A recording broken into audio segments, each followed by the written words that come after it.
Welcome to the RD2BE podcast. Each week we sit down with a different registered dietitian nutritionist to showcase the diversity of opportunity in the dietetics profession. Our aim is to dismantle the notion that there is a traditional career path. I'm Carl Barnes, the registered dietitian behind the scenes of RD2BE. And I am Jenna Warnock, the RD2BE host. Our RD guests share their stories, career paths, and advice to help students like us succeed in the profession. Welcome back to another week of the RD2BE podcast. I'm your host, Jenna, and this week we're super excited to feature a registered dietitian that has a super unique and inspiring background into just how they came into the profession and what they specifically do to take advantage of dietetics as a profession. And so tonight we're sitting down with Jasmine Westbrooks. She's the co-founder and director of EatWell Exchange, which is a nonprofit dedicated to reducing health disparities while making sure to respect and appreciate the different cultures in America, because that is definitely a good topic that dietetics has been shifting towards. And what's great is Jasmine and EatWell Exchange, they've done a great job just for many years already implementing that idea. And so we're super excited to talk about it, just your path to becoming a dietitian. And yeah, Jasmine, thank you so much for being here with us. Thank you for having me. I'm excited. Yes, me too. And we're just going to dive into not just you, but EatWell and nonprofit, just all those good things. And so the first thing that we do typically just kind of start with a little background with our guests and things like that is you mentioned, and especially in your bio on the website, that you and your family had health issues that could have been prevented with nutrition, and that kind of led you into studying nutrition and dietetics. And so given that kind of framework, could you dive a little bit deeper into that, your experience in that process specifically as what led you to dietetics? Absolutely. When I was in college, I actually had completed 3 years of college with a first veterinary medicine major, and then changed that to biology. And I was the captain of the pre-vet club. I was I'm going to go into this, field of veterinary medicine. I had the school I had picked out, ready to go, applications. I had done tours for vet school. I mean, all the nine, right? All the things. And then my parents, or specifically my mom, started to have some GI issues one summer. And she was saying that her doctor had referred her to a dietitian. And at the time, I was like, what is a dietitian? That actually sounds interesting. I think I'm going to look into it and see if my university actually, has that program. And luckily they did. I had an appointment with the advisor, and Dr. Deacon was her name. I don't know if she's still teaching or not, but she gave me the rundown. She was like, you can go this food and nutrition route where it's non-clinical, or you can go into the more clinical dietetics route. And I chose the dietetics route. But then I think for me, just little signs, I call them little God winks, for me, of little things of knowing that I was in the right place. Because I remember one time I was in the grocery store after, when I was kind of in that period of should I change my major? I'm scared. I would have to do more college, or, than what I've done. That was the biggest concern. And a lady stopped me randomly in a grocery store and was like, hey, you look like you would know something about labels, food labels. Can you tell me if this is healthy? So yeah. And I was like, okay, I think that's a sign. And then other things continue to happen where I was like, okay, I'm going to change my major. So I did. And then that led to other, I guess, things of self-awareness, because back then I used to also model. Back before Instagram, I would go to modeling agencies and do the whole runway thing. And I started to get into food that way. So my relationship with food at that age started to form. And so I was even more curious about how does food relate to our bodies. So that's just a clip of how I got into dietetics. Oh yeah, no, definitely. And it's crazy how you just start off the bat with being so I was 3 years deep into vet, pre-vet, and just very much dedicated to that. And then you just have a complete different, just exposure and stuff, which is great. And just a kind of side question about that is how long was your process of switching from pre-vet to dietetics? Because I'm sure with making that type of leap, it's very you had to measure a bunch of pros and cons, and it was probably super stressful. So kind of zooming into that, what did that look like with the decision process? Oh, I'll be very honest, it was very stressful for me because think about it. I had completed 2 or 3 years of a particular major, and luckily some of those things added up were because I changed it to nutrition dietetics. I had taken all the science classes, right? At least some of the ones, some of them were similar. And some of the classes I just took, I would just say I, kind of have fun with because they didn't matter. But it was very scary. It was like maybe a 2 to 3 month period. I really thought about the pros and cons. For me, it was more of, would I be happy doing this? Would I be happy helping people change their relationship with food based on my own experiences?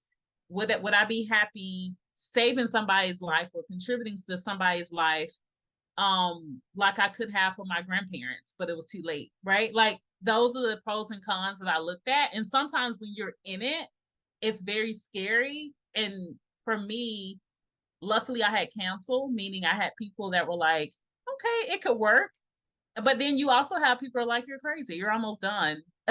Like, what are you doing? So I think you have to kind of look deeper into like, what is it that you really want? Even if it means that it's going to cost you a little bit more, or it's going to be a little bit longer time in school, because at the end of the day, it's going to be worth it.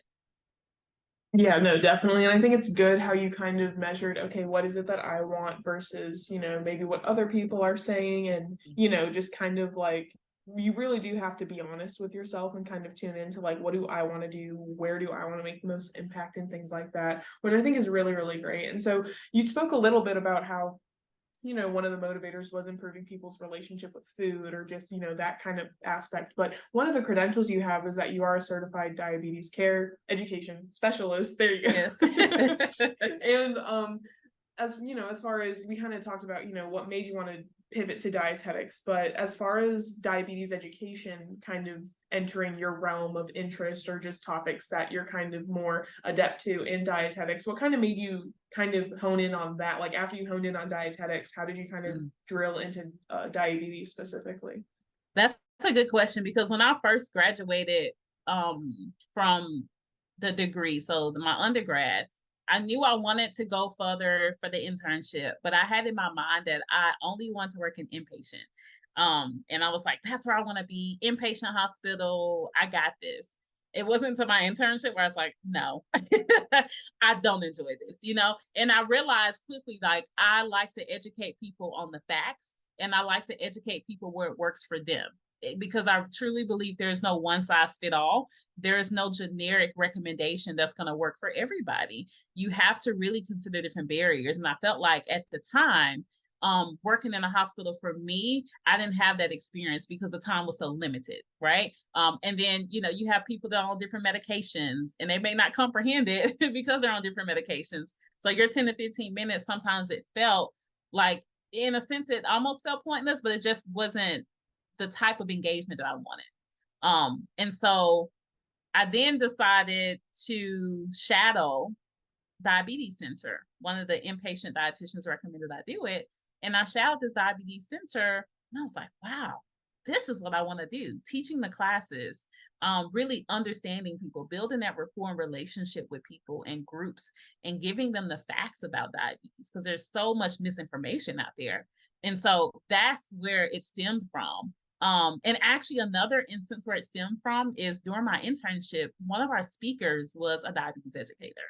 And she stood out so much to me because she came in with the happiest smile. She had like a little wagon with her, like all this diabetes fun type of stuff. And I know when people think about diabetes, it's like, that's not fun. But she made it that the learning part of it, and taught us how to engage with people, where it was very intriguing. And so I think that's important. I wanted to learn those skills, and I've learned them, and I see how people react, where they're like, you're different. Like when I do a cooking demo, it's like, oh, I learned a lot just from a demonstration, oh, I learned a lot because you actually took the time to see who I am, and to learn about the foods I like, the lifestyle that I have, the time management that I'm lacking, or whatever it is. So I really feel like dietetics and diabetes combined with it has really been able to show my strengths through education as a person. Yeah, no, definitely. And I think And I love how you mentioned like the difference you saw between inpatient and, you know, being education based is like you get to know the people, you get to like build rapport, and it's a whole lot more community interaction based versus just like clinical outcomes of like, are you getting better? No, here, the spoon, call it a day.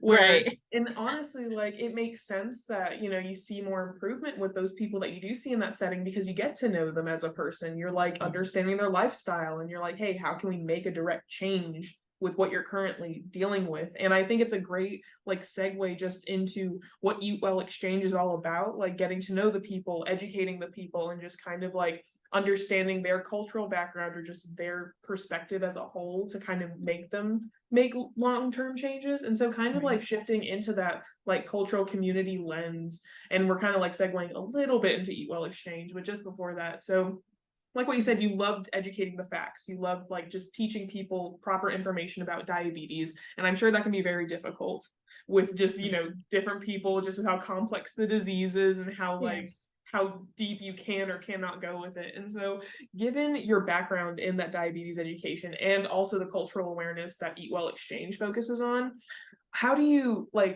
communicate to those different populations regarding diabetes and health in general? Like how do you navigate what to talk about, who to like, what you should focus on, all that? Because I'm sure like a lot of people might struggle with that, or nutrition students might think, how am I gonna explain diabetes to someone who doesn't even know what glucose is? You know, just kind of that type of perspective. Yeah, that can vary depending on the population. And I want to say first, like for EatWell, is we started EatWell based on a problem or issue that we saw from working for the health department. And so based on that problem, we were able to create EatWell Exchange, but in no way were we, you know, I guess in a sense prepared. We just knew we wanted to do something, so we just did. And we learned along the way, and we're still learning along the way, because nonprofit management and creating programs and things like that was very limited in our instruction throughout undergrad and graduate school. I think one of the things I've learned the most, to kind of get directly back to that question, is observation. That sticks out to me because I think you can tell from people's body language if they're comfortable with talking to you about their cultural foods. I've also learned too, it's important not to assume, because sometimes we assume that, you know, for instance, if I come in a room, someone may assume that I like soul food, right? Because I'm Black, I'm African American. But I think it's so important for us to acknowledge that there are differences even in, you know, the African diaspora. You have people that are from the Caribbean that may not share some of the same experiences as me growing up from the South in Memphis, Tennessee, where it's a little bit different. There may be similarities, but there's still some differences as well that make each of our cultures different. So I think you do have to ask certain questions to get to know a person. One of the favorite questions I like to ask is, what's your favorite food? What do you like to eat? You know? And then that to me opens up things about what they kind of love about their food and culture too. And sometimes you'll get a response, if I'm honest, sometimes you will not. And that's still okay. But it's about building that rapport. One, I guess, pivot that we've learned from EatWell is community-based care, meaning it's similar to patient-centered, but you may come up with this grand idea of programs and things you want to do in this particular community. But that community actually may say, you know what, that's great, but actually we want this. So are you willing to pivot the conversation to fit the needs of what that community know that they need? Because people know what they need. You know, in most cases, it's just, are you able to pivot and, I guess, honor that? And so that's definitely one way to kind of connect with people, to see like, what do they want to learn? What do they want to know? And oftentimes the things that they want to know are things that they're actually already doing. They just need minor adjustments. So that's the cool part about it. They don't have to like necessarily buy an entire cookbook or, you know, get a whole set of meal plans or whatever it is you think they may need. They may just need to start with some of the small steps. And I think that's a benefit too when working with communities and just people in general. Yeah, no, definitely. And I think it's great how you highlighted the, you know, sometimes they just need a minor adjustment, and that honestly makes better outcomes for sure, just because it's less, honestly, less wiping the slate clean and more just like polishing or cleaning it up a bit more so instead. Exactly. And yeah, and like it's a great balance of just like, again, not making the assumptions, learning about the person first and kind of getting a background before moving forward with anything. Because again, like you might come in with this whole big grand plan of like, we're going to do 5 of these things, but they're like, hey, I just really need help with like knowing when to eat, or things like that. And it's like, it's great because again, you kind of know what direction they want to go, but then you also have to struggle with, okay, I had this entire thing in my mind that I have to wipe clean and just start from scratch. But I'm sure that offers like great learning experiences and stuff. And like, again, we've been alluding to EatWell Exchange a lot, and kind of, you mentioned a little bit about the whole goal behind starting it. Like, again, we recognized a problem in the health department that you were working at. And then as far as kind of us diving a little bit deeper into EatWell Exchange, what it's all about and kind of what its focus is, you and your friend Ashley Carter are very well known for being the founders of EatWell Exchange. And given that, again, like with what you mentioned, how dietetics doesn't really have a lot of foundational education in nonprofit, what made you guys decide to kind of go towards nonprofit and kind of make EatWell Exchange what it is?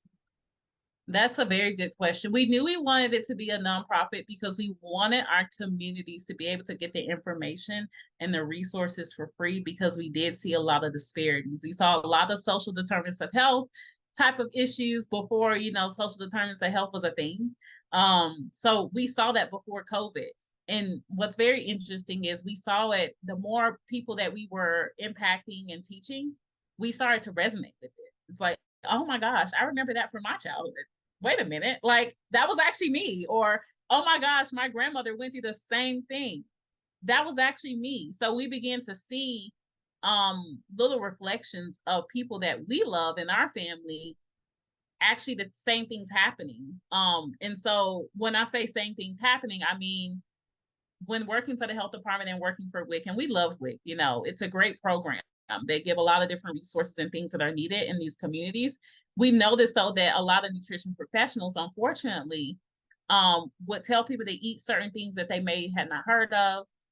It was not relevant in their grocery store. It was not relevant in their cultural experiences. There was a disconnect. There was a gap.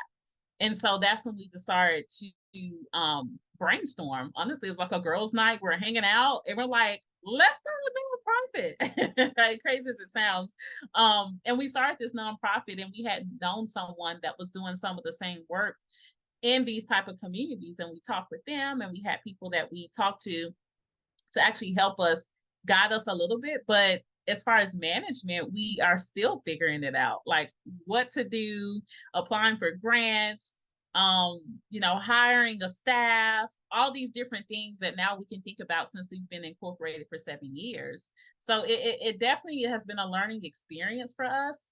And it's been a roller coaster, a fun one though, one that you can scream and have fun and, and do all kinds of things. No, for sure. And that's the best kind to be on. And actually mentioning how kind of like you guys were able to get it up and running as a nonprofit, you said, oh, you knew someone that had that foundation, or like you had a network, you could say, of people who were able to help you make the nonprofit. And so just as far as like, say that someone like a nutrition student or RD2BE is like interested in, not maybe, I mean, it doesn't have to be a nonprofit, or say that they want to dive into something that they have no background in, very new territory.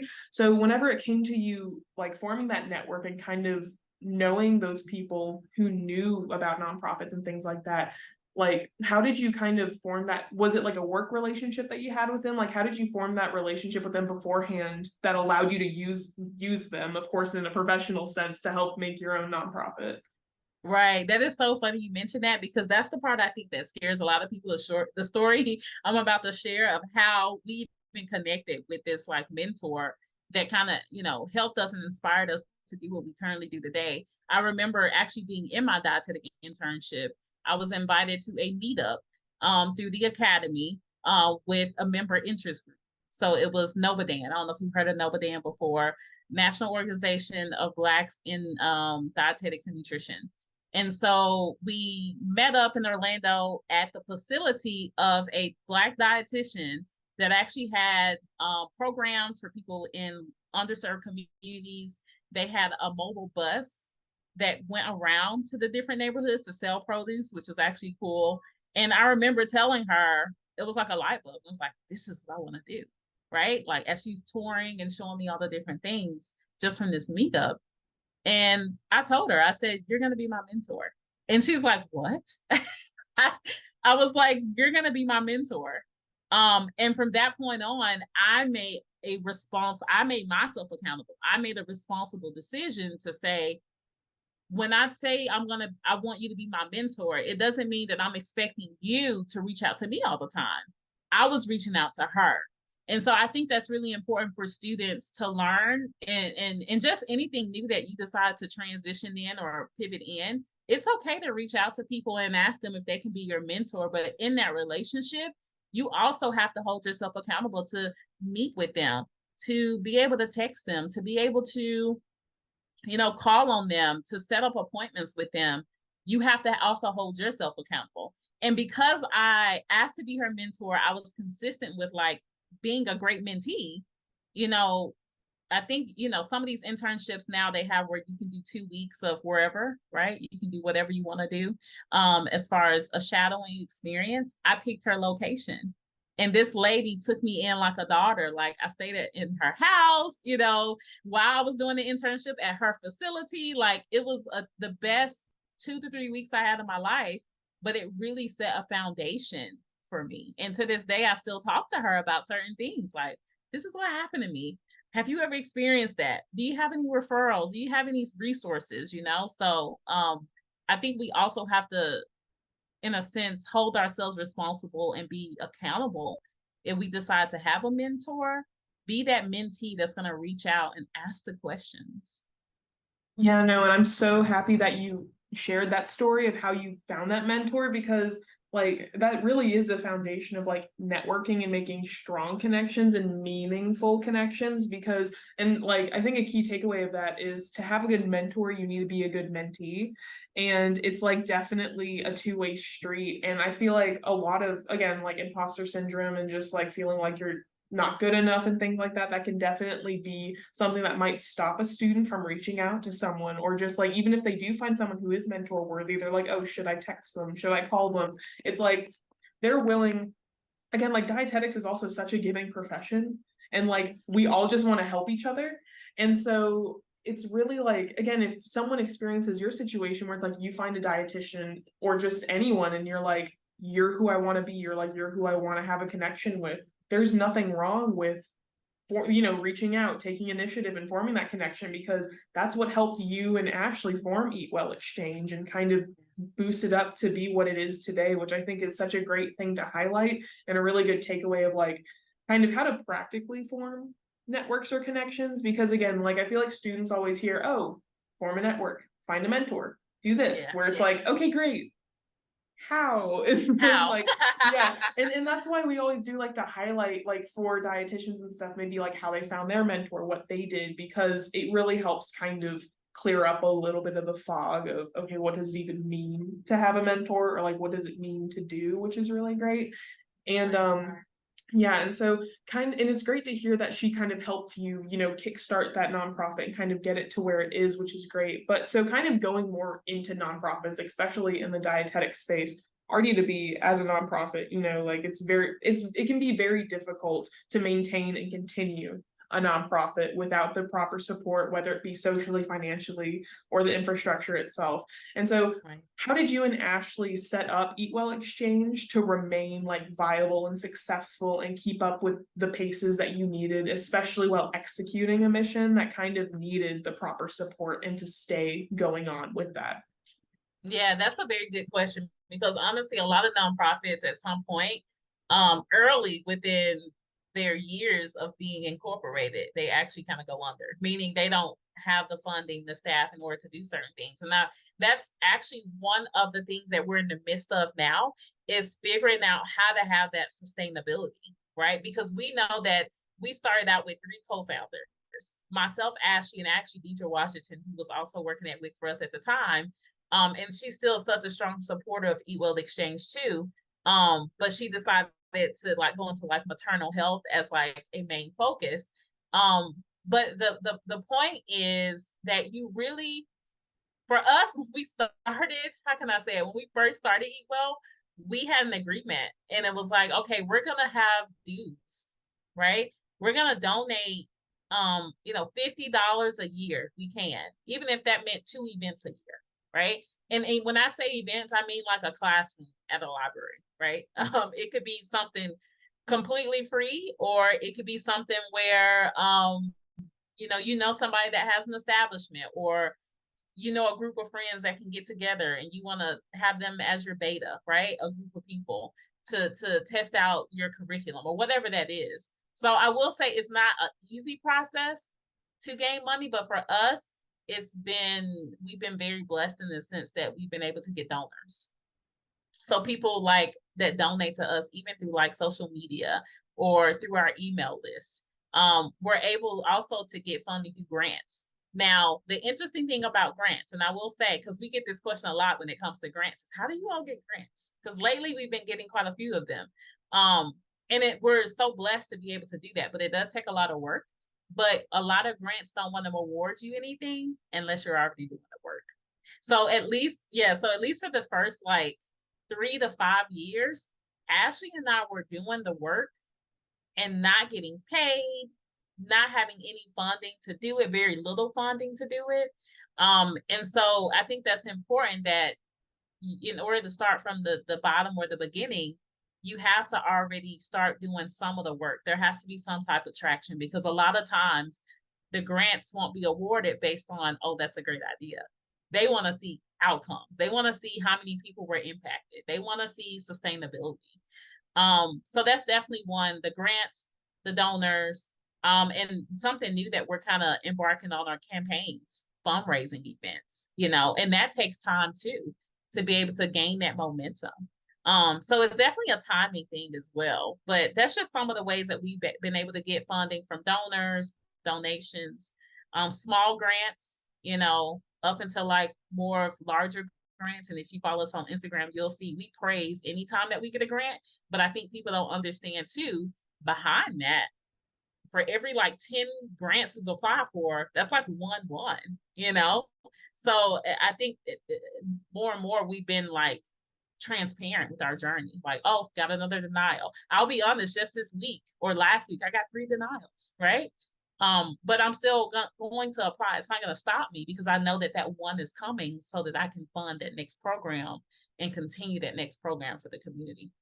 Yeah, and that's a great motivation and thing to keep in mind. And it was great that you highlighted, hey, for you to get grant money, you need to have some stuff backing you up before you can even get into that territory. And so whenever you were in that phase, that kind of 3 to 5 year beginning of having to put in that grunt work and kind of putting in the work up front, how did you honestly just balance your life for keeping it afloat while taking in no money, while also balancing whatever you were doing to make money as well? Like, what did that look like? Oh my gosh, yes, that's something I've had to learn throughout the years, and I'll be transparent with that one too. Like, I would work my 40-hour job and literally work another 10 to 15 hours throughout that week, even if it meant sacrificing some things I would do during the weekend. That's how committed I was. Honestly, it wasn't until March of this year that I actually quit my corporate job. So we had been doing all these things, and I was still working in corporate, right? But still figuring out, like, scheduling wise, things that I could do. So I think it's possible. But one thing I will say too is dietitians, we have to get out of that mindset, or soon to be dietitians, we have to get out of that mindset that everything has to be perfect. Because we want to have an entire curriculum and a booklet already created and published before we initiate a program in an underserved community or any type of community. But that's not really realistic. You'll actually burn yourself out that way, because you may have to end up changing a lot of what you created, because you have to learn about the community and what they want, right? So I think it's important to acknowledge rest, and it's important to take the rest, but also not expect instant results. Because if I'm honest, we live in this social media culture where we see people's reels and highlights, but we don't understand how many years or hours it may have taken to get to that point. So that would be my recommendation. My takeaway is incorporate rest however you feel like rest is required for you, but also understand that there may be some times where you have to sacrifice a few things. And it doesn't necessarily have to be rest. It could be other things that you may have to sacrifice that will get you to the stepping stones of where you need to go. And it's not going to happen overnight. Yeah, and you touch on so many great things, because I think first the great perspective of it took you about 7 years to get to quitting your corporate job to fully transition. And I feel like a lot of people, again, like with what you said, social media, they just see, oh, you have a really successful nonprofit and you just went straight from corporate to nonprofit and that's just what happened. And it's like, most certainly not.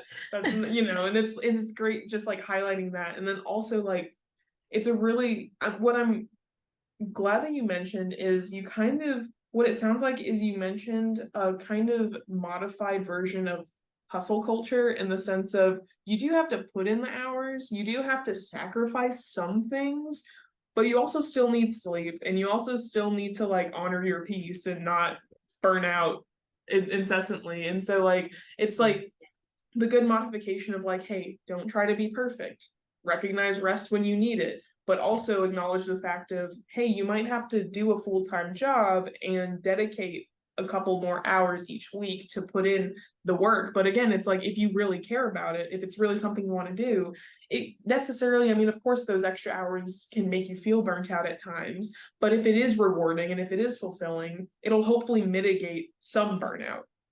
Hopefully that's the dream. That's the goal.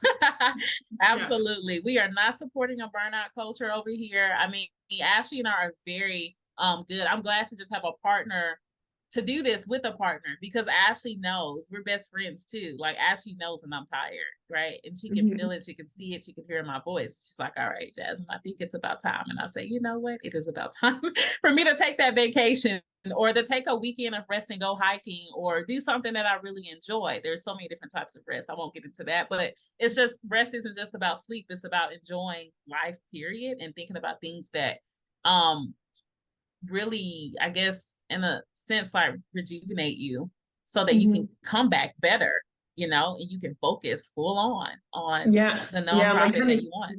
Yeah, and like take your mind off of just what you've been focusing for 50 hours a week on and things like that. Because it's like, for you to keep going at it, you have to take breaks away from it so that you can come back not feeling super depressed and deprived and all that stuff. Deprived, for sure, yes.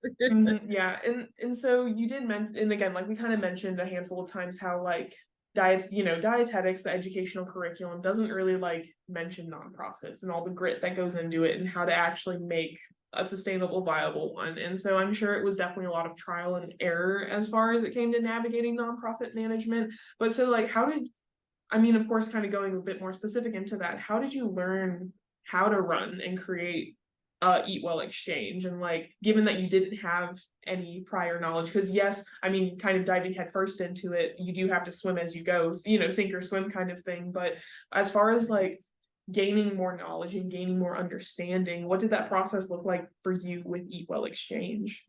Yeah, there's so many different layers to a nonprofit. I think some that stick out to me is, number one, we decided to get an advisory board, which I actually recommend. When you have a nonprofit, and for those who don't know what an advisory board is, it's pretty much like a board of people that you select that trust and really support your mission. They align with your mission of the organization that you decide to co-fund or to fund or found. So we have a board of people who get the vision, and they get the vision, they get the mission, they get our values, right? And so why is that important? Because we'll have advisory meetings throughout the year, and we go over all the things that we've done. We go over accounting things. We go over ways that they can help us with our nonprofit, whether it's like getting out in the community with us and promoting our nonprofit, or just giving us sound advice. And most importantly, they keep us on track. And what I mean by that is, me and Ashley can have some of the best ideas, right? Like, I'm telling you, just great ideas. But then that advisory board is like, hold on, that's not lining up with the mission, or that's not lining up with the vision. And so it allows us to really stay aligned with our mission and our vision. And that's very important. And then as far as just nonprofits, learning about them, for us, we've taken webinars before. Like I know Ashley has taken like a grant type of webinar or workshop that she was able to do. So that's definitely one of her stronger points, where she helps a lot with like us applying for grants and local grants and state grants or whatever they are. For me, I have a love of like collaboration, and like working with brands. And so that's been a strength of mine, in like negotiating. I love to negotiate. So to me, it's like using those strengths of who you are, but also finding people that may be able to donate time and to use their strengths in your organization, right? So I think that's an important balance too. And then what else can I think of as far as nonprofits? Oh, one other thing that I'm starting to get really into, because I'm actually new to North Carolina, I've been here for a couple of years, is actually being on boards for different nonprofits. So you as a dietitian or dietitian to be, you can say, you know, you want to be on a particular board, maybe an organization that's doing similar work that you want to do. And you can learn from that experience, right? So it's just about putting your face and showing up to different places of people that you want to be similar to, you know, or spaces that you want to be in. So that's another takeaway point I would give my RD2Bs. Yeah, that's so great. And I think it's also really great how, like, whenever, you know, I asked the question of, hey, like, how did you learn about nonprofit whenever you had no prior, like, proper education or experience on it? The answer was really pivoted to, well, you're not completely on your own. Like, you know, you have a support system, and it's vital that you get a support system that plays to your strengths and also to your weaknesses, so that it's like an actual, you're able to grow from that. And it was great mentioning an advisory board, and again, to kind of like add to the fact of, hey, you're not on your own, you have people there to support you, but then also like being part of other nonprofits to see how they run, because again, it's definitely a collab, like it's the, like at the end of the day, it's not a you're on your own piece of trying to run the entire thing. It's definitely like putting your face to where it matters and like playing to your strengths, taking advantage of that. Because again, like cycling back to burnout, if you try to learn something that's just not meant for you to learn, or like that's okay. Like if you try to learn something that's just not your forte and is just way more time than needed to understand, then that's okay. More people exist that have those strengths to help you out, and it's just good to focus on that and know that, like, again, because I do feel like a lot of dietitians and RD2Bs, they're just kind of like, oh, it's all on me to do everything and to solve everything. Yes. Like I'm supposed to be the messiah of this nonprofit, and it just be me doing everything. And it's like, no, like, again, learning how to collaborate, learning how to first off, like being honest with yourself, like your strengths and weaknesses, and knowing how to tailor that to where it works best, which I think is really great. And so that was a lot of great information just about like EatWell, what it does, and like nonprofit management in general, especially for dietitians. But as far as you personally, because I mean, again, like you've had a lot of great experiences both before becoming a dietitian, nonprofit, all that jazz. But what would you say has been the most rewarding aspect of your dietetics career? Which I'm sure can be a loaded question, but if you can. I could definitely give it like a really general answer. And actually, this is a question that we spoke at FNC in Denver, and that was one of the questions. And I'm always reminded of the most rewarding is that I'm honoring my family. And I remember tearing up when I was answering that question at FNC, and I'm like, oh my gosh, somebody give me a tissue, right? Because I've had a lot of family members pass prematurely because they were not taught how to eat their cultural foods, you know? And for me, it's honoring their lives of who they are, the great people that they are. I can't tell you how many times that I've had people in my programs where it's like, oh my gosh, you remind me of my auntie, or you remind me of my grandmother, or you remind me of whoever that may have passed away. And to me, that's how I know I'm going in the right direction, because if I can help make somebody's life easier with the skill set and the gift that I have through EatWell Exchange, that is what is rewarding to me. And I know there's, you know, you have to really go into it in this type of field. Honestly, nonprofit is not about you. It's about the people that you're serving. If it's about you, it's not a good industry to be in. I'm just going to be very honest. It's about the community. And so for me, it's honoring them and seeing the lives that we're changing, the people that are like, thank you, Jasmine. You know, nobody's ever told me that before, you know, or thank you, Jasmine. I like trust you because I know that you have my best interest at heart. Right. So that's the rewarding part for me.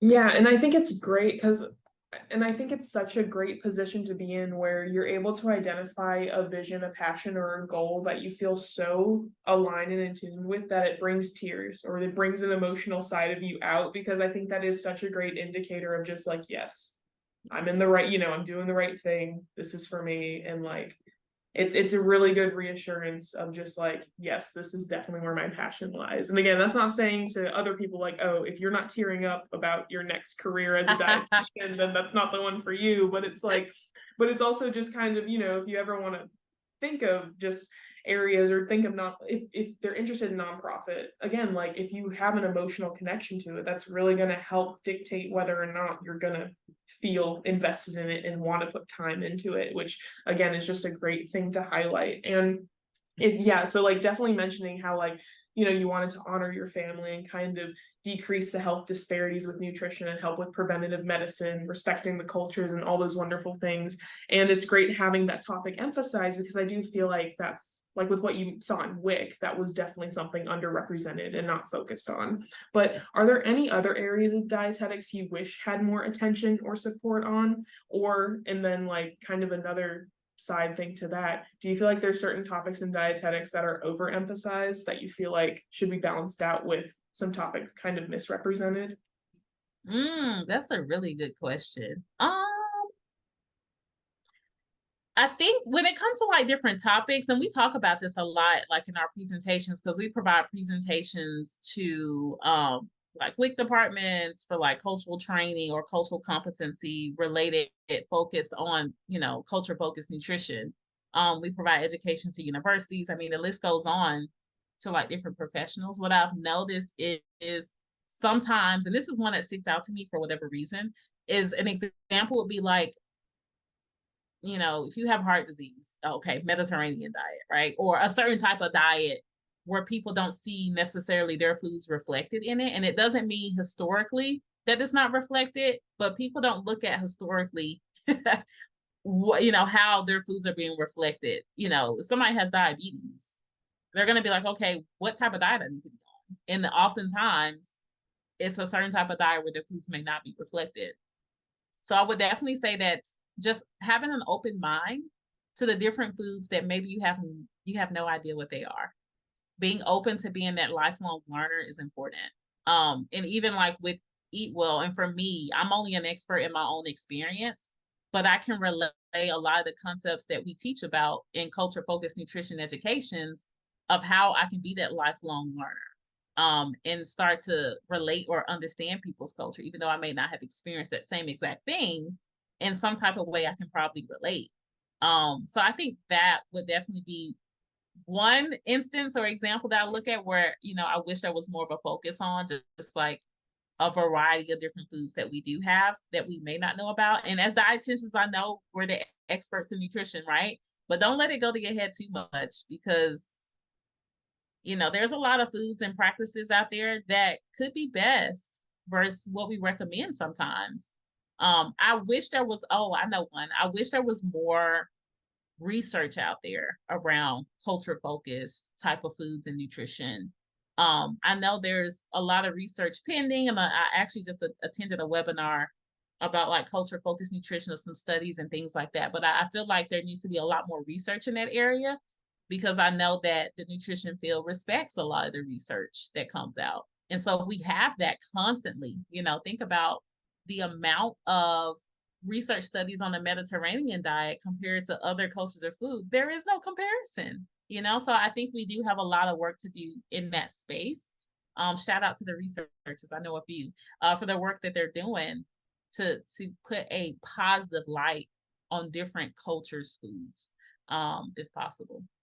Yeah, and I think it's so great how you mentioned how we're in very much a diet focused, again, not in the sense of like, oh, keto, whatever, that, not just that, but also diet focused of like, oh, a diabetes diet, hypertension diet, the DASH diet, Mediterranean diet, like, just all these different diets, when it's like, again, like, for example, like, I'm so glad that you mentioned there's so much research on the Mediterranean diet, whereas like the reason why, but again, like if you look at those research articles and like what they dive into as to why it's so beneficial, it's like, oh, it's low in saturated fat and high in the healthy fats and like lean proteins and things like that. It's like that can easily be translated into so many other different cultures, and like you could absolutely strip away the Mediterranean diet part of it and just look at what makes it, like the new, again, like us tailor what our expertise is in, of like analyzing nutrients. We can analyze what's in the Mediterranean diet, and we could just just transfer the same trends into so many other different cultures and so many other different formats. But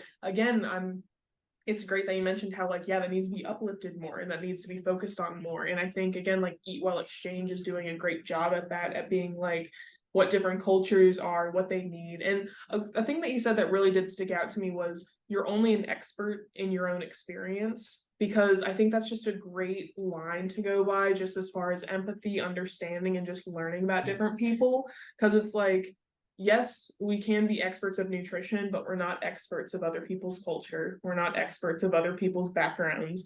And it's like, we can come in with what we know, but we also have to come in knowing that we don't know everything as well. And again, I think you just hit so many good points that do need to be highlighted. And I'm glad that research is slowly getting pushed out. But I mean, hopefully it does sound, I mean, we are definitely in a transitional part of dietetics that again, we are shifting, like, because I'm taking cultural foods right now, and we are it's very, very exciting and fitting. But we read an article about how a dietitian wrote a piece on me, like, yeah, exactly how you mentioned, the Mediterranean diet isn't the only diet, and like other like avenues and stuff that they can go towards instead of praising this one diet. And it's good to see us shifting farther away from it. And again, it's also not to say that the Mediterranean diet's bad. Like, if you like those foods, yeah, please, by all means, eat those foods, but also not feeling like it's exclusive and that's the only way to live longer and be healthy and all that jazz. But no, that was just a lot of great things that you hit. And so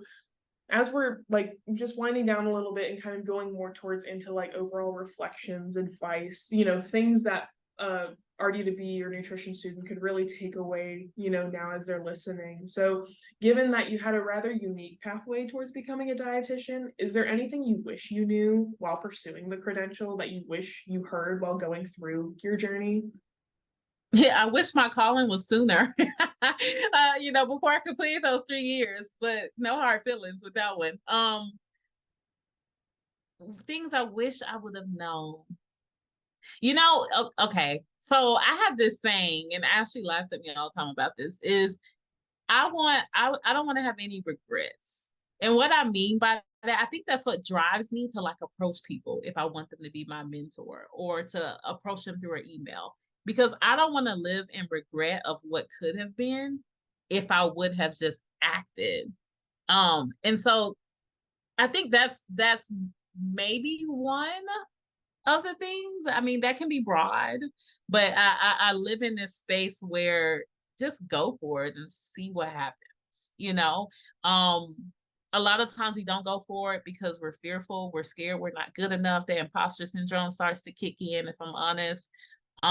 We want perfection instead of progress. But you can kind of compare it to like a baby, right? When a baby first starts to crawl, they don't just get up and start running, right? Like, if a baby did that, please somebody post on Instagram so I can see it. But it just doesn't happen that way, right?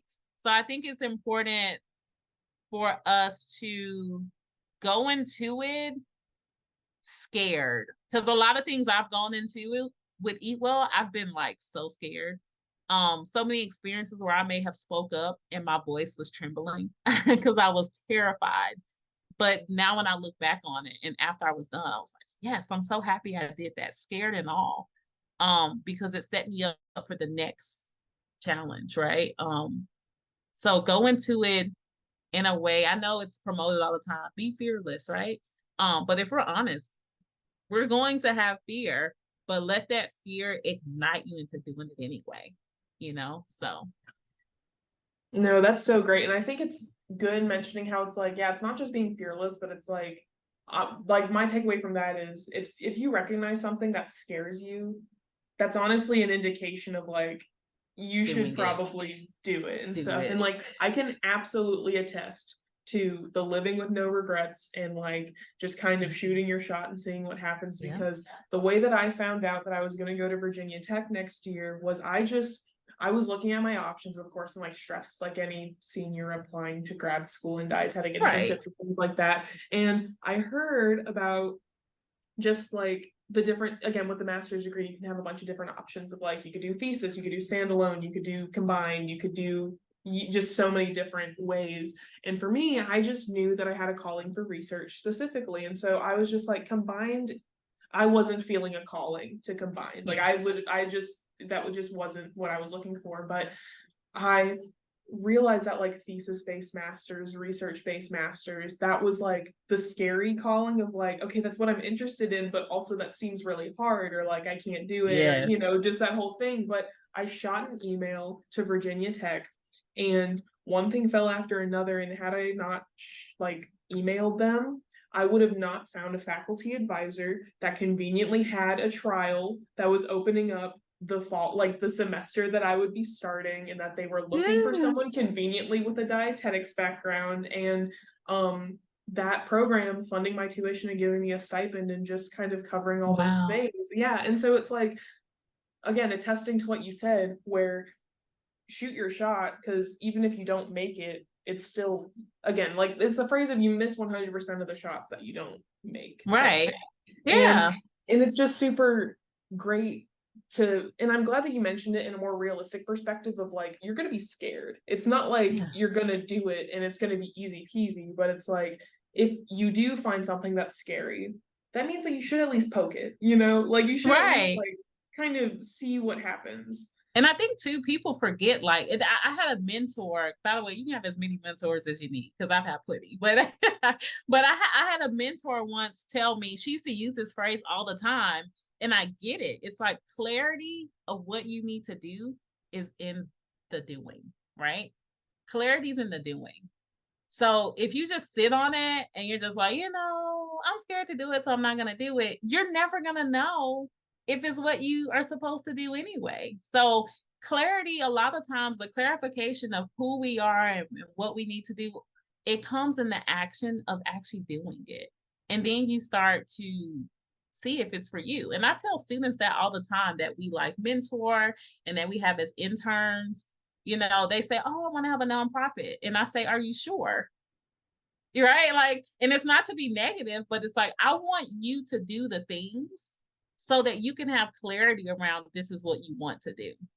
Right. So if anything, if you don't remember anything else in this podcast, I want you to remember clarity is in the doing, and do it scared as heck. Right. But you got to do something. You just can't stay stagnant, and wish. Yeah, no, definitely like choice paralysis and decision paralysis and just all that, when it's like, if you just like pick one thing and you just do something, that's absolutely and 100% better than nothing. And I think that's just such a great message to give out, and I'm glad that you just emphasized that. But then the final question that we do just kind of want to end on, and it's definitely, it can be as specific or broad or as motivational speech as you would like, but if there's one thing that you could let all aspiring dietitians, or even just current dietitians, but just dietetics as a whole, is there a message that you would want to give to those students, or just want everyone to know? Which again, it could be as specific as broad. It could be just any message that you'd want to give. I would say, especially since what I'm going through in life, right now with so many different things, the transition of my business, getting married in April. Oh my gosh, like planning a wedding, like doing all these things where there's transitions for me. I would say embrace the pivot. And a lot of times that pivot, it sounds scary. You know how we are as humans, we resist change at all costs, right? So I would say, number one, just embrace the pivot, and start with one thing at a time. A lot of times we we have this huge idea, and I think actually Oprah said this. I hate to go on the podcast and be like, oh, Oprah said, but I think Oprah even said something like this about you can have all the things you want in the world, but it's just not at the same time. And I think that's where I am right now. Everyone that wants a nonprofit and truly feels it in their spirit to do so, definitely do it. But it took us 7+ years to get to where we are. And for some of you all, it may take less because there's a lot more emphasis on the subject matter now, but baby steps, just kind of like what we tell our patients too, one goal at a time. Why do we need all these very specific goals, like 10 specific goals that you want to accomplish when we need to focus on that one? And then oftentimes that's going to lead us to the next. So that would be my takeaway. I feel like that was more than one takeaway. Sorry. Well, no, that's honestly the more the merrier, and it's great just kind of, again, that reminder of honestly practice what we preach to the people that we educate on nutrition all the time, baby steps, one step at a time, and how honestly, yeah, like having a 10-step, like if you have a 10-step plan, by the time you get through step 1, all 9 other steps are probably going to have changed.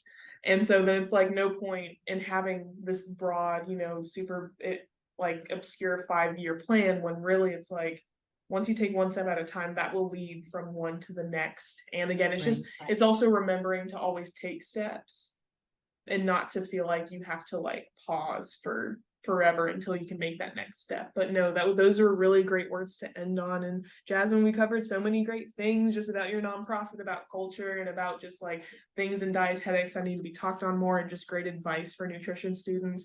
No matter if a nutrition student's interested in a nonprofit or not, there's so many great things they can take from this episode. But thank you so much for just talking about all these things and taking time to just, again, educate dietetics about all the amazing topics and things like that. But yeah, thank you so much. Absolutely. It was a pleasure.